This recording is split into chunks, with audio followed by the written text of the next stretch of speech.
What is up, guys? Welcome in to yet another edition of the Ben Garcia Show. Thank you so much for making us a part of your day. However you're watching, however you're following the show, we appreciate you making us a part of your day here on the good old YouTube. Don't forget to like, share, subscribe, or don't. That is totally fine.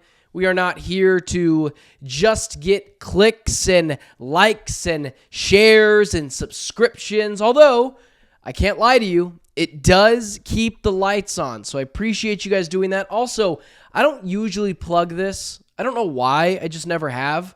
You can find me on all social media platforms at Ben Garcia Show. You're getting a full show again today. I'm going to be honest with you guys. I'm a little sick, battling through it, playing hurt, if you will, because there's a lot of things to get to today. We got a Thursday night football game. We got the best head coach in NFL history going to college, and of course, it is Friday. It is Friday morning because I did not sleep very well last night. And we got to get to some preview coverage of the Arizona Cardinals taking on the New England Patriots. But before we get to any of that, let's start with last night's Thursday night football matchup between the Rams and the San Francisco 49ers. So last night, the San Francisco 49ers hosted the Los Angeles Rams. And again, I apologize to anyone watching here today. I'm a little sick, but there is a lot of big things going on in the world of sports. I feel okay playing hurt today, if you will. So if my voice sounds a little annoying or you're a new subscriber, you're a new follower, go to one of any of my other videos. I don't usually sound this bad, but there's a lot of things. And I know my loyal subscribers want to hear my opinion of the San Francisco 49ers and the Los Angeles Rams. So let's start with the losing team, because I think we learned a lot about the San Francisco 49ers last night. You know, I could continue to harp on Brock Purdy this entire 12 to 11 minutes that I'll be doing this kind of talk about the Thursday night football game last night, and I will in just a second, but I picked two teams to pull back this year. One of them being the Cincinnati Bengals, and one of them being the San Francisco 49ers. I was unequivocally right on all fronts about both those teams. Too much noise, injury history, I just didn't like it. And for the San Francisco 49ers, it was coming off a Super Bowl hangover. And I have a lot of San Francisco 49ers fans, even though living here in Arizona, I myself am a Cardinals fan, so it's kind of hard to take off the bias, but I'm pretty good at that. So I'm going to continue to give you my analysis on this San Francisco 49ers team. And just to be completely honest with you guys, this doesn't surprise me at all. And one of my San Francisco 49ers friends was like, you know, how did you know this team was going to pull back this year? And you can't say injuries because you can't predict injuries. And of course I said, well, that's ridiculous. You, of course, can predict injuries. You're not hoping for injuries, but it's a difference between predicting injuries. Injuries will happen for an injury-prone player, such as an Alex Smith or a Robert Griffin III or whoever it is, right? One of those players that's injured a lot, Jimmy Garoppolo. But it's one thing to say the San Francisco 49ers players are increasingly brittle, older, and declining. It wouldn't shock me if they missed a lot of games. Christian McCaffrey has an injury history. Brandon Ayuk, not so much, but now a torn ACL. Deebo Samuel, injury history. George Kittle, injury history. Brock Purdy's elbow exploded, and now he's had shoulder issues as well. Trent Williams is nearly 40 at this point. So, of course, you can predict that older, declining players are not exactly going to be as, firm as they used to be. It's the difference between saying Tom Brady is going to miss a full season. Like, that would be insane. He was never injured. Or Eli Manning. But if you say a Niners team that has older players who are increasingly brittle and declining, I don't think you're crazy. I just don't.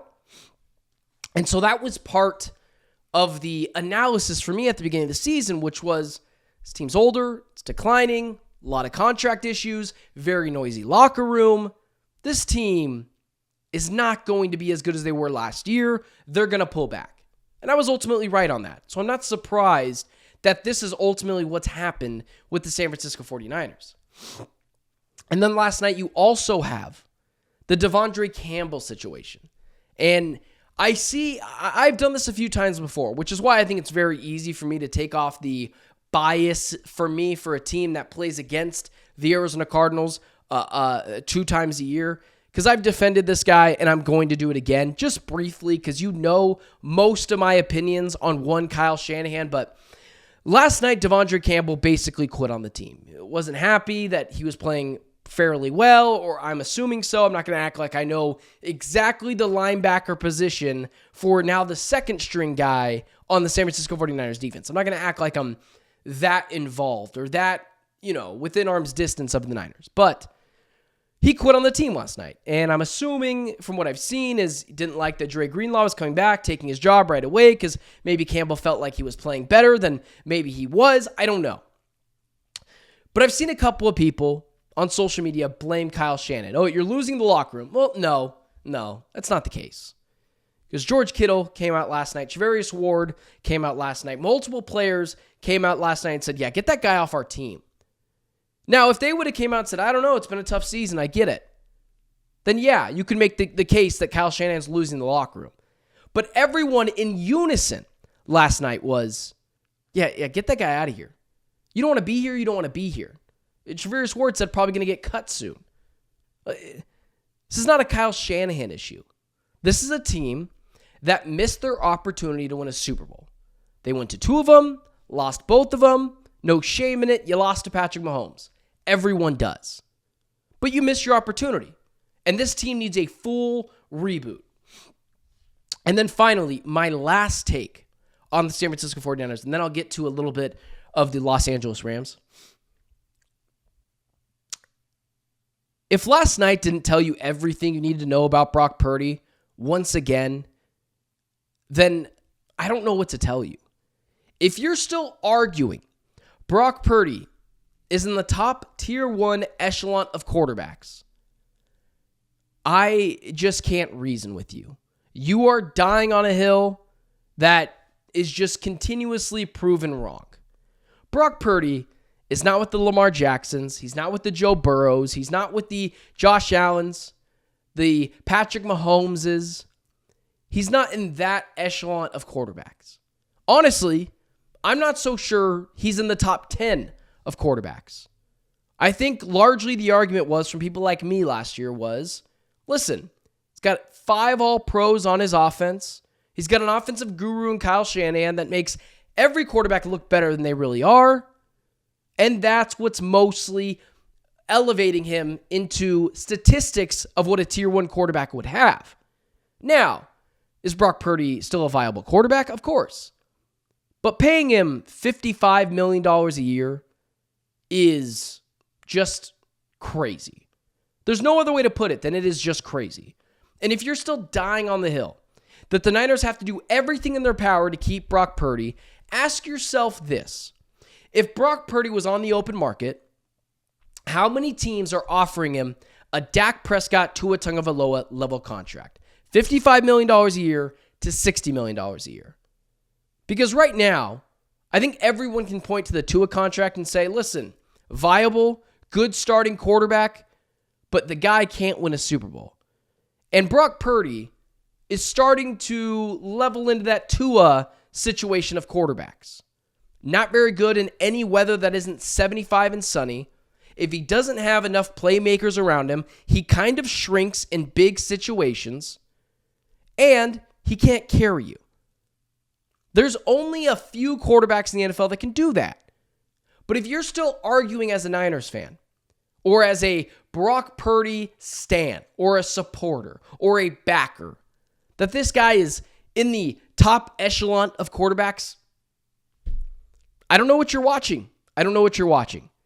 Because myself and a decent amount of people for about 2 years now have said he's largely propped up by the 5 All-Pros on his offense and Kyle Shanahan. And when you take away one of those guys, when you take away 2 of those guys, and he's just left with Juwan Jennings and Deebo Samuel and George Kittle, but he doesn't have Trent Williams or Christian McCaffrey, he shrinks. And if you ask me, I think Brock Purdy is closer to Jimmy Garoppolo than he is Patrick Mahomes. And you would never pay Jimmy Garoppolo $55, $60 million a year. Now, if you get Brock Purdy to a Kyler Murray level contract, $45 million, and the cap continues to increase, makes sense. You got a guy that is viable offensively, keeps you relevant, and if you put some players around him with that extra money you have, you can have a consistent playoff team. With Kyle Shanahan, who knows? You can make another Super Bowl. But this idea that you're still trying to push Brock Purdy as an elite level talent, I think last night told you all you needed to know. He's closer to Jimmy Garoppolo than he is Patrick Mahomes. And that's why you saw Jimmy Garoppolo have some success in this offense.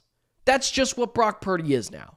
And I think if you're still arguing anything different, I think you're just not willing to admit you were wrong, which is okay. Fans are allowed to have opinions. Lastly, Matthew Stafford was horrendous for the first half of this game. But in that second half of this game, he started to make the throws he needed to make. And this is why earlier in the season, I think it was that's actually not even true. In the preseason, and I was making my predictions, and I said this Rams team is going to win the NFC West. And I got largely laughed at. I know, contrarian, doesn't know what he's talking about, doesn't watch football. Okay, that's fine. Let people think what they want to think. That stuff doesn't bother me. Kyron Williams, Cooper Kupp, Puka Nacua, Matthew Stafford, Sean McVay. Plus with the kind of mess of an NFC West, the Niners coming down, the Cardinals coming down, the Seahawks having a little bit of a renaissance, but we'll see how that looks when they go up against Matthew Stafford again in a few weeks here. I stand on it. I stand on this Rams team still being able to get it done and to win this NFC West. Absolutely getting hot at the right time. 8-6 at this point. I think they've won 6 of the last 7 games. This is a team that started off the season, I think, 1-3. But when Sean McVay and Matthew Stafford got their weapons back, Kyron, Blake Corum's a good number 2. Tyler Higbee will be back soon. Puka Nacua, Cooper Kupp. This team is exactly what a playoff contender looks like. Jared Verse coming into his own. Still probably need another draft or 2 for this defense. But this Rams team, I mean, if they made it to the Super Bowl, I would be a little surprised.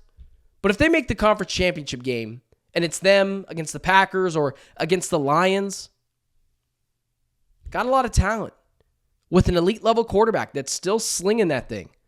With Sean McVay, who's won a Super Bowl before. Not a team to be taken lightly.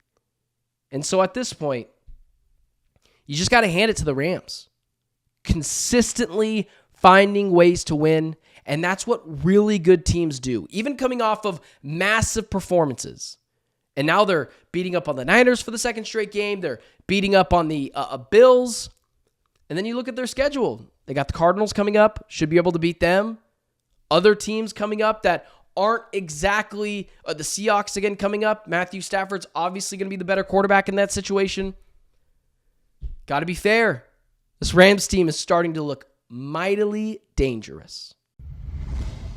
So some massive news in the NCAA realm of things, college football, and I apologize. Normally I get you these kind of episodes in a instant reaction, whether it's Thursday Night Football, which we just talked about a second ago, or this Bill Belichick taking over the UNC job. Normally I get you these right away, but again, maybe you can kind of tell I'm super meted up right now. I am cracked out of my mind when it comes to cold medicine right now. In this exact situation. But you should have heard me yesterday. If I sound bad today, my wife didn't even know who I was when I came home and I was speaking to her. So I apologize for that. This is a little late, but still I want to get some of my analysis on this Bill Belichick to the University of North Carolina. As my voice is starting to warm up now and maybe not sound as raspy, but I don't know. Maybe it still is. But Bill Belichick has accepted the job as the UNC football head coach. And there's been some mixed emotions of it. And honestly, I'm going to be really brief with you.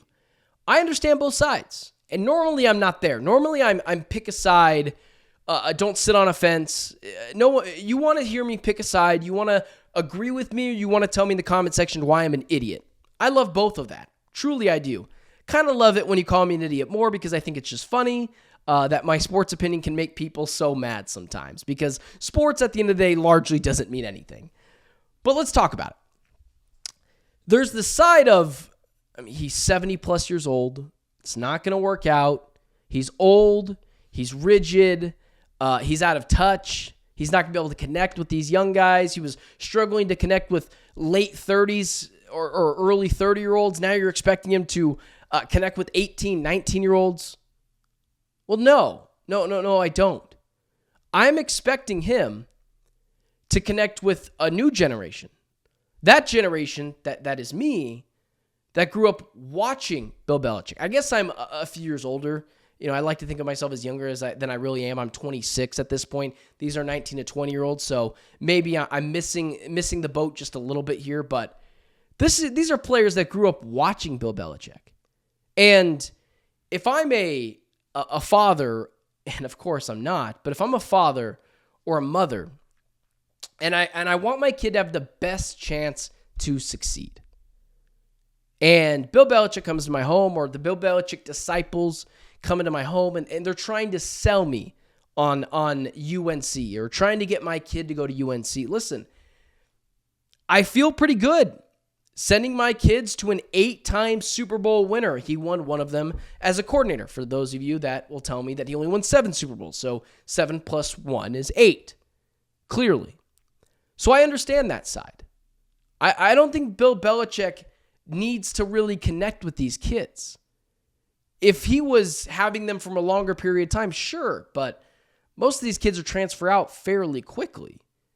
But in the transfer portal is where a lot of teams are starting to see their success.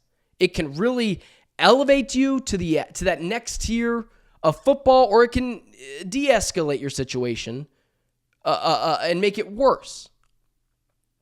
Bill Belichick is going to clean up things in the transfer portal. Because if you're a player looking for that next place to go, and it could be potentially your second to last chance or last chance to really make things work out in college football, who is the number one coach who continues to take other people's trash or other people's second-tier players and making them very good players?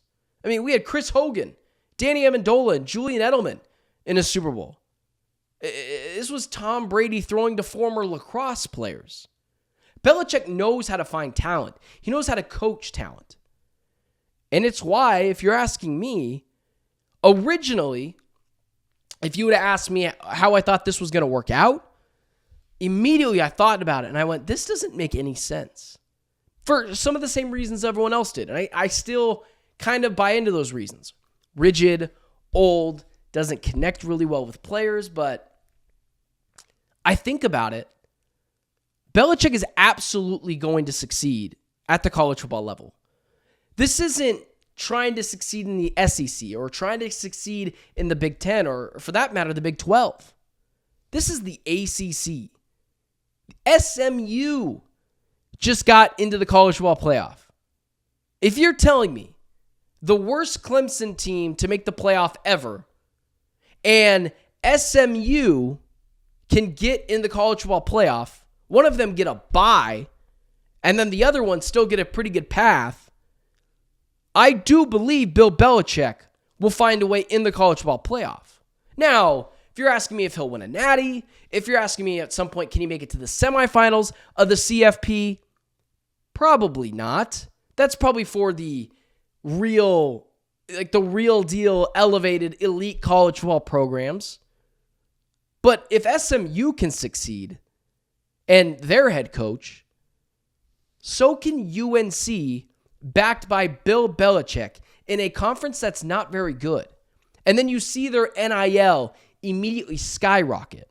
We've seen teams, look at Arizona State for this matter, go from 0 to 100 with just going through the transfer portal. And if you're a player looking for that second, that third chance, well, who better to help you out than Bill Belichick? If you're a quarterback that wants to make it to the pros, If you're a defensive back who wants to make it to the pros, you go to Bill Belichick. This idea that you have to have the personality of Dabo Swinney or the personality of Kenny Dillingham is crazy. Nick Saban cleaned it up for years. He's gone. There's no... Kirby Smart is still there. But there's no reason why Bill Belichick cannot succeed. And with the coaching and schematics and his plan to run it like a professional football program, which is what all college football programs should be doing, will work. Bill Belichick is going to take UNC to the college football playoff in the first year. And you think it's crazy until you look at their schedule. It's a lot of TCUs. They get Clemson at home. It's not a tough schedule. It's not a tough road. And when you look at the worst Clemson college football playoff team ever, and I mean that as in this is the worst Clemson team to ever make the college football playoff. That's what I mean, not the worst Clemson team ever. And then an SMU team that, come on, no one's really taking them that seriously. They lost to Clemson. Belichick is not only going to clean up in the transfer portal, he's going to get more out of less from his players. He's largely going to have one of the best defensive schemes. He's going to bring in a lot of really good head coaching, and he's going to immediately set up UNC for success and immediately be a college football playoff contender. And I think in his very first year, make the college football playoff. Now, you can argue, will it work long term? I don't know.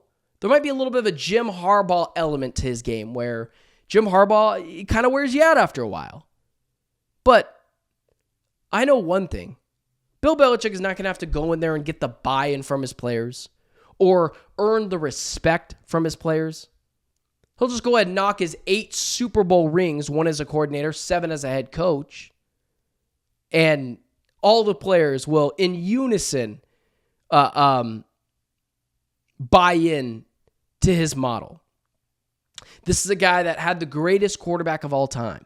This is a guy that's had some of the best defenses of all time. Excuse me for thinking that the college football landscape will not be as difficult. Listen, it is a whole different realm of college football. Bill Belichick in the old model, not sure I buy into it.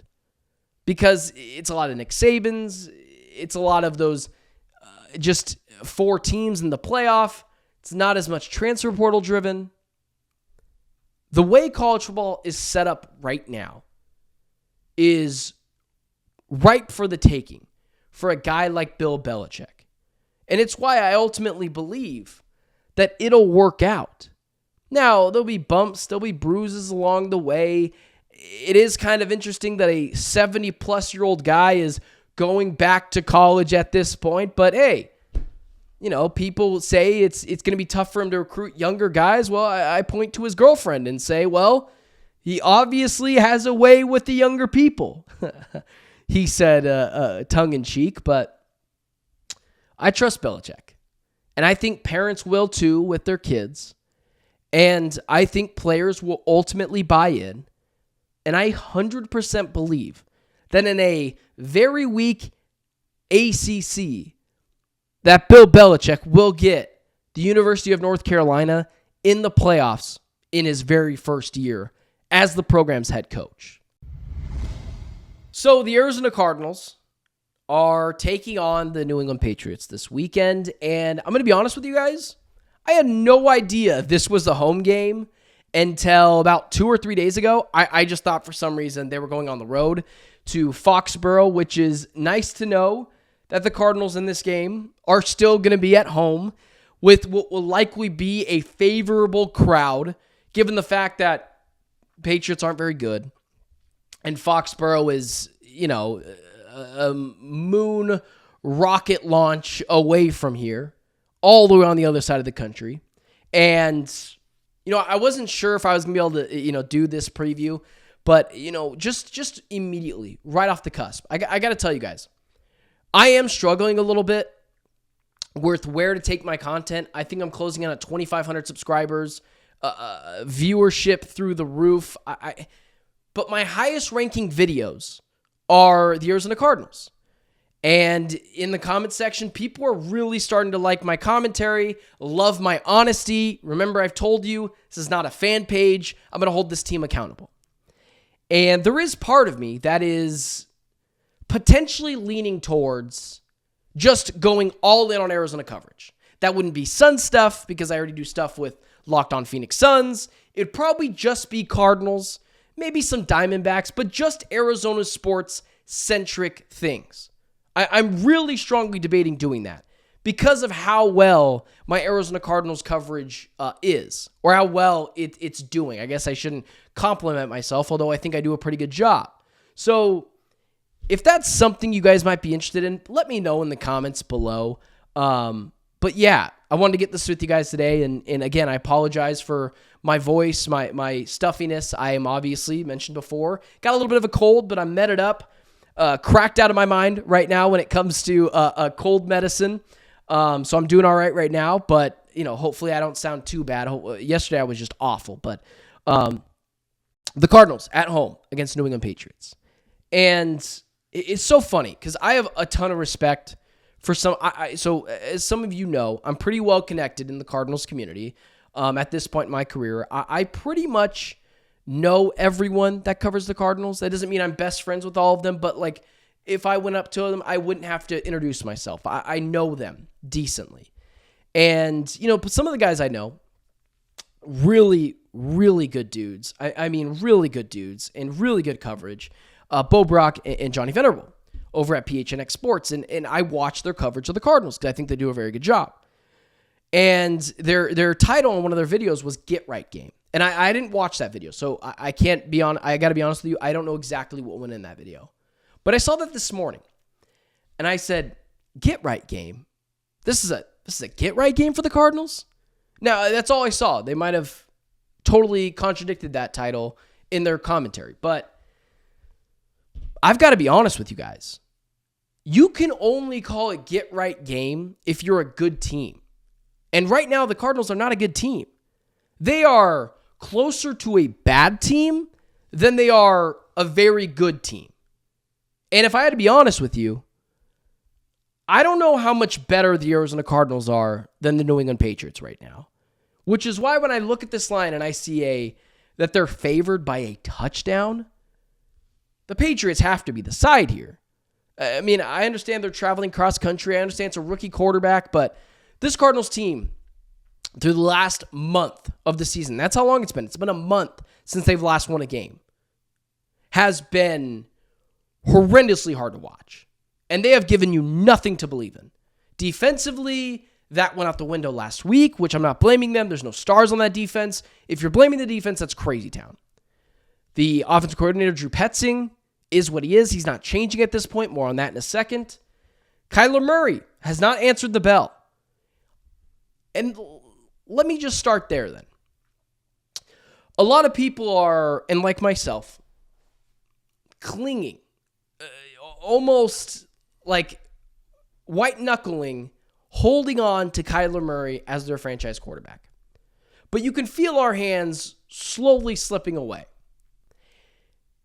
I am still in on Kyler Murray as this team's franchise quarterback because I don't believe you can just go in and out of there. You can't say, oh, yeah, he's our guy, and then the next week say, no, he's not.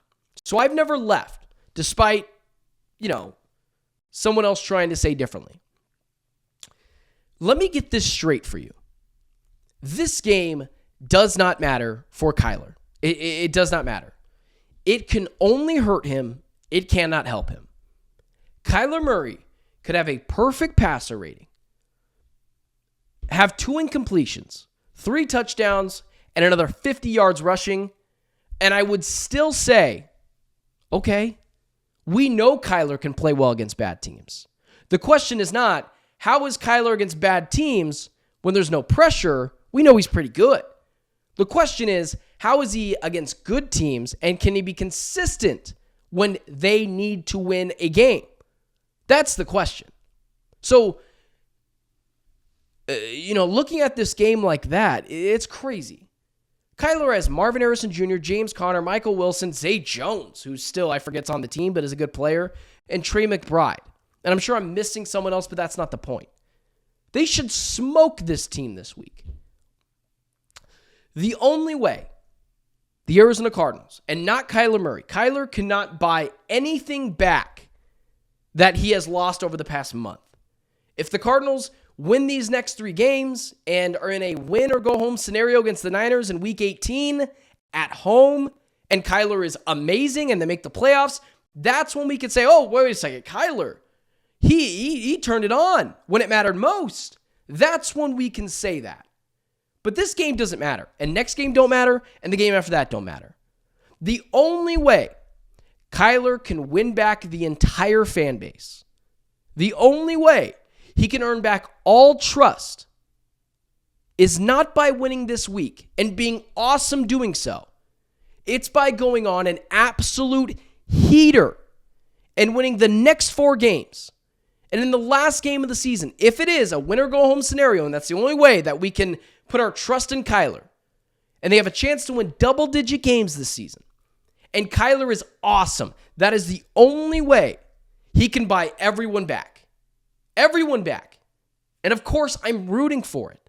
And you should be too. I don't want to be in a scenario where I'm drafting another quarterback. I don't want to be in a scenario where we're potentially talking about Sam Darnold being the starting quarterback for the Cardinals. And no more excuses, guys. I understand Drew Petzing has been less than ideal of an offensive coordinator, and that's putting it kindly. But Kyler's got to answer the bell, man. We got to stop catering, we got to stop coddling our quarterback, coddling our star players. He's a big boy. He's a rookie of the year. He's a $45 million man. The only way he can buy everyone's trust back and buy my complete trust back as a franchise quarterback, although I've never given up on Kyler yet, although I've been close, it starts this week by going on a heater and being near perfection. But that's not good enough. Kyler can have a perfect passer rating, 50 yards rushing, 3 touchdowns, 2 incompletions, and I would still say, that's awesome, man. You still got 3 games to show us to continue to do that. But the only way he can get to that point is if he starts at this point and is magnificent doing so. Kyler faces an uphill battle, and no, I'm not confident that that will happen. But I'm just laying out the scenario for you. Just laying it out.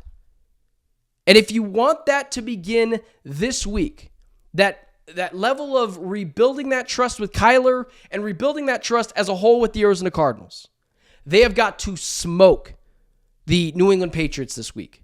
Similar to the way that they beat the bleep out of the Chicago Bears and beat the hell out of the New York Jets. That's what this week needs to look like. Prove me wrong that this is a get-right game. Because right now, I don't think that that's a get-right game. Because I don't think the Cardinals are that much better than the New England Patriots right now. I don't care about their records. I care about what I've seen lately. This is a what have you done for me lately league. And that's all I care about. What have you done for me lately? And with that being said, I will begrudgingly so take the Cardinals to win this week. But I don't know if I have faith that they can do what I just asked of them to do, which was beat the hell out of this Patriots team. So with that being said, I'll take the Cardinals to win this game, but in a fairly close one. I'll call it 26-20, and that is how I feel about the Cardinals this week. One other thing that I want to get to before I end this edition of the Ben Garcia Show is this. A lot of people are pointing out the offensive coordinator. He's not changing, guys. And you can complain. You can, bleep and moan about it. He's not changing. He is who he is through 15 weeks of the season. No offensive coordinator completely changes their playbook and goes from conservative and running the football to no risk it, no biscuit, baby. It's not happening. It's not happening. And maybe you're in the camp of you just want the Cardinals to lose out so that this guy can get fired. I don't necessarily think that that's the worst thing in the world, but quit freaking out about the offensive coordinator. It's not changing. It's not changing. This is who the Cardinals are. And if we're being fair to Drew Petzing, last week to start the game, he was letting Kyler rip it downfield, and Kyler threw back-to-back interceptions. And then he went back into the conservative model. So if you're like me and you've been a Kyler believer and a defender of his, I got to be honest. Last week, he did not answer the bell, and that is not on Drew Petzing. That is on Kyler Murray. Do not ask for the defense to save you this week either, guys. If they pitch another shutout at home, awesome. This defense is not very good. Like, it's just not very good. And I know we struggle with believing that, but there's no stars on this defense. It's just Budda Baker and a whole lot of nothing else. So that's where I'm at with the Cardinals this week. It's not a get-right game. It's a figure-it-out game. Don't complain so much about the defense. It's not very good. Don't complain about the OC. This is all about Jonathan Gannon potentially getting his team ready to play this week. And if we have another just letdown game, I don't even want to get there. But if we do, we are then talking about how much we believe in Jonathan Gannon. But right now, Kyler's got to answer the bell, and this team's got to show us that they are better than what they've been over the past month. And, just to give you a sliver of hope, if this team wins out, they'll make the playoffs. I just don't think they will win out. But I got to be honest, they did win 4 games in a row earlier in the season. So there is that as well. But either way, I'm excited to see what happens the game this weekend. You'll get that post-game coverage after. Those ones do very well at the end of the game. So we'll talk about it at that point. But either way, I like the Cardinals to win close this week, although I would like to see them bury this New England Patriots team. Thanks so much for tuning into the Ben Garcia Show. Don't forget to like, share, subscribe, and tell a friend about the Ben Garcia Show. Something I like to plug. Well, I guess I should say something that I haven't been plugging, but something I want to plug. Follow all my social media handles, guys. I made it easy for you, at Ben Garcia Show. If you're even that lazy, you don't even want to type it in, go down to the description down below. It's all there. Just click it, follow it, and then boom. You DM me. Tell me why you hate me. Tell me why you love me. I'll be honest with you. Kind of like the hate comments better because I think they're funnier. My wife, not so much. Me, I think it's pretty funny. But either way, guys, lately you've been getting 2 Ben Garcia shows. 2. You are spoiled rotten. You know that? But I'm thankful. Thank you for continuously growing this channel. And I'll see you guys on Monday potentially. Tuesday, I think Tuesday. Let's call it Tuesday. So I'll see you guys Tuesday. And until Tuesday, I'm Benjamin Garcia, and it's been the Ben Garcia Show.